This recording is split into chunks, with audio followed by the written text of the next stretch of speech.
शाळा हा शब्द ऐकला की काय आठवतं? मित्र, वर्ग, अभ्यास, बरोबर ना? पण शाळा म्हणजे खरंच फक्त एवढंच असतं का? की या पलीकडेही काहीतरी आहे? एक अशी जागा जिथे आपलं भविष्य घडतं. चला तर मग, आज एका मुलाच्या नजरेतून शाळेचा खरा अर्थ काय आहे हे समजून घेऊया. तर आपला पहिला मुद्दा आहे शाळा एक आनंदाची जागा. हो, अगदी बरोबर. शाळेची सुरुवातच व्हायला हवी आनंदाने. कारण शाळा म्हणजे फक्त अभ्यास आणि परीक्षा नाही, नाही का? ते तर एक असं जग आहे जिथे खूप सारा उत्साह आणि आनंद भरलेला असतो. बघूया तरी कसं? हे वाक्य ऐकलं का? आमच्या वेळी नव्हतं बुवा असं काही. अरे हे तर आपल्या घरातलं वाक्य आहे. आपल्यापैकी कित्येक तरी जणांनी हे ऐकलं असेल, नाही का? आणि हेच वाक्य आपल्याला सांगतं की तेव्हाच्या आणि आताच्या शिक्षण पद्धतीत किती मोठा फरक पडलाय. जे आधीच्या पिढीला अशक्य वाटायचं ते आजच्या मुलांसाठी कितीतरी सहज सोपं झालंय. आणि ही बघा, ही आहे सुरेखा. तिच्या चेहऱ्यावरचा आनंद पाहिलात का?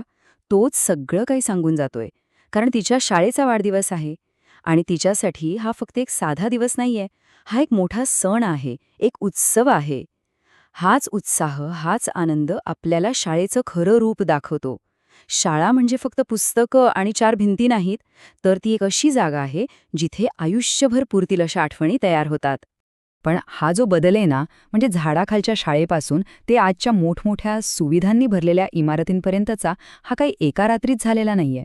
हा एक खूप मोठा प्रवास आहे. मग हा प्रवास कसा झाला असेल? यामागे कोणाचा विचार होता, कोणाची दूरदृष्टी होती? कोणी रचला असेल हा शिक्षणाचा भक्कम पाया? चला तर मग आता भेटूया त्या महान लोकांना, त्या शिक्षणाच्या शिल्पकारांना, ज्यांनी फक्त विटांच्या शाळा नाही बांधल्यात, तर एका सुशिक्षित, प्रगत समाजाचं स्वप्न पाहिलं. आणि फक्त स्वप्नच नाही पाहिलं, तर ते सत्यात उतरवण्यासाठी आपलं संपूर्ण आयुष्य पणाला लावलं. आणि या प्रवासाची सुरुवात होते अर्थातच क्रांतिज्योती सावित्रीबाई फुले यांच्यापासून. विचार करा तो काळ कसा असेल, जेव्हा मुलींनी शिकणं म्हणजे पाप समजलं जायचं. अशा काळात महात्मा फुलेन यांच्या साथीने त्यांनी पुण्यात मुलींसाठी पहिली शाळा सुरू केली. हा फक्त एक निर्णय नव्हता, ही एका मोठ्या सामाजिक क्रांतीची ठिणगी होती. यानंतर येतात गुरुदेव रवींद्रनाथ टागोर. त्यांचा विचार थोडा वेगळा होता. त्यांना वाटायचं की खरं शिक्षण हे 4 भिंतींच्या आत नाही मिळू शकत, ते मिळतं निसर्गाच्या सान्निध्यात. आणि याच विचारातून जन्म झाला शांतिनिकेतनचा. एक अशी शाळा जिथे वर्गखोल्या नव्हत्याच, मोकळं आकाशच छत होतं आणि झाडांची सावलीच मुलांची शिक्षक होती. कल्पना करून बघा किती सुंदर असेल ना ते. आता बोलूया महात्मा गांधींबद्दल. त्यांनी शिक्षणाला एका खूप महत्त्वाच्या गोष्टीशी जोडलं, स्वावलंबन. त्यांच्या मते शिक्षण म्हणजे फक्त पुस्तकातलं ज्ञान नाही, तर असं काहीतरी जे आपल्या हातांना काम देईल, आपल्याला स्वतःच्या पायावर उभं करेल. करून शिकणं म्हणजे लर्निंग बाय डुईंग, ही संकल्पना त्यांचीच देणगी आहे. आणि आजसुद्धा ही किती महत्त्वाची आहे हे आपल्याला माहीतच आहे. आणि मग जेव्हा भारत स्वतंत्र झाला, तेव्हा शिक्षणाची दिशा कोणी ठरवली? ते होते भारताचे पहिले शिक्षण मंत्री मौलाना आझाद. त्यांनी तेव्हाच ओळखलं होतं की भारताला पुढे जायचं असेल तर विज्ञान आणि तंत्रज्ञानाशिवाय पर्याय नाही. म्हणूनच आज त्यांचा जन्मदिवस आपण राष्ट्रीय शिक्षण दिन म्हणून साजरा करतो. त्यांच्या त्या दूरदृष्टीला दिलेली ही एक खरी आदरांजलीच आहे. तर या सगळ्या महान व्यक्तींच्या स्वप्नांतून आणि प्रयत्नांतूनच आजची शाळा उभी राहिली आहे. चला तर मग आता या शाळेच्या आत एक फेरफटका मारूया आणि पाहूया की आत मुलांचे एक वेगळंच विश्व कसं घडत असतं. आजची शाळा पाहिली ना तर ती फक्त एक इमारत वाटत नाही, ती एक संपूर्ण इकोसिस्टम आहे, एक परिसंस्था. इथली प्रत्येक गोष्ट, प्रत्येक जागा, मग ती लायब्ररी असो किंवा प्लेग्राऊंड, मुलांच्या सर्वांगीण विकासाचा विचार करूनच बनवलेली असते, काहीही उगाच नाहीये. उदाहरणच घ्यायचं झालं तर ग्रंथालय म्हणजे लायब्ररी. ही फक्त पुस्तकं ठेवण्याची खोली आहे का?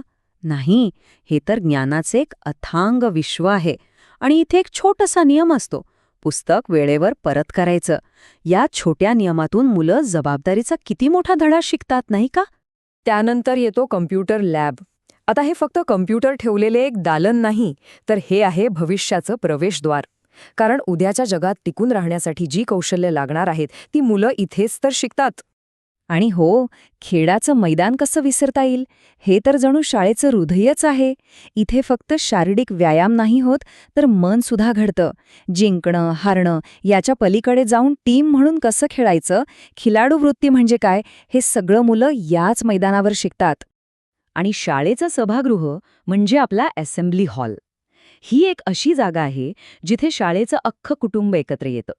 स्नेहसंमेलन असो किंवा एखादा छोटा कार्यक्रम, इथेच तर आपण सगळे एक आहोत ही भावना खऱ्या अर्थाने अनुभवायला मिळते. बरं, मग ह्या सगळ्या सुविधा तर आहेत, पण फक्त त्या असून भागेल का? नाही. ह्या सगळ्या जागांमध्ये सगळ्या सुविधा वापरताना एकत्र कसं राहायचं हे शिकणं सुद्धा तितकंच किंबहुना जास्त महत्वाचं आहे.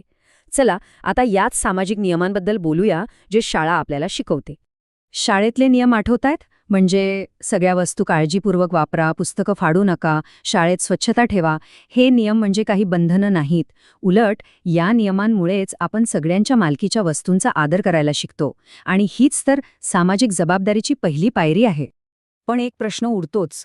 जेव्हा नियम मोडले जातात किंवा मुलांमध्ये भांडणं होतात, तेव्हा काय करायचं? कारण जिथे 4 लोक एकत्र येतात तिथे थोडेफार वाद होणारच. मग अशा वेळी शाळा आपल्याला काय शिकवते? आणि याचं उत्तर आहे संवाद. शाळा आपल्याला खूप महत्वाची गोष्ट शिकवते. कोणतेही वाद हे ताकदीने नाही तर बोलून शांततेने सोडवायचे असतात. आधी आपापसात बोलून बघा. मार्ग नाही निघाला तर शिक्षकांची मदत घ्या. कारण भांडण तर कोणीही करू शकतं, पण समजूतदारपणे संवाद साधणं यातच खरं शहाणपण आहे. तर मग आपण इतक्या सगळ्या गोष्टी पाहिल्या, पण या सगळ्याचा सार काय? या सगळ्याच्या मुळाशी शाळेचा खरा उद्देश काय आहे? चला आता हे समजून घेऊया. आणि ही आहे सगळ्यात महत्वाची गोष्ट. शिक्षण हा काही पर्याय नाहीये, तो प्रत्येक मुलाचा आणि मुलीचा मूलभूत हक्क आहे. कारण एक शिकलेलं मूल हे फक्त एका कुटुंबाचं नाही, तर आपल्या संपूर्ण देशाचं भविष्य असतं. आणि म्हणूनच आपल्या कायद्याने प्रत्येक मुलाला शाळेत जाण्याची संधी मिळायलाच हवी हे सुनिश्चित केलं आहे. तर मग शेवटी शाळेतून आपण काय घेऊन बाहेर पडतो? फक्त गणित आणि विज्ञानाचे धडे? नाही. शाळा आपल्याला स्वच्छतेचं महत्त्व शिकवते, जेणेकरून आपलं आरोग्य चांगलं राहील. ती आपल्याला सगळ्यांसोबत मिळून मिसळून गुण्यागोविंदाने राहायला शिकवते. आपले वाद सामंजस्याने कसे सोडवायचे हे शिकवते. आणि सगळ्यात महत्त्वाचं, शिक्षण हा प्रत्येकाचा हक्क आहे ही जाणीव आपल्या मनात रुजवते. आणि आता जाता जाता एक शेवटचा प्रश्न. आपल्या सगळ्यांच्या आयुष्यात शाळेने खूप काही दिलंय. पण थोडा वेळ थांबा आणि विचार करा, शाळेने दिलेला असा कोणता एक धडा आहे, अशी कोणती एक शिकवण आहे जी आजही लक्षात आहे, जी आयुष्याचा एक अविभाज्य भाग बनून राहिली आहे?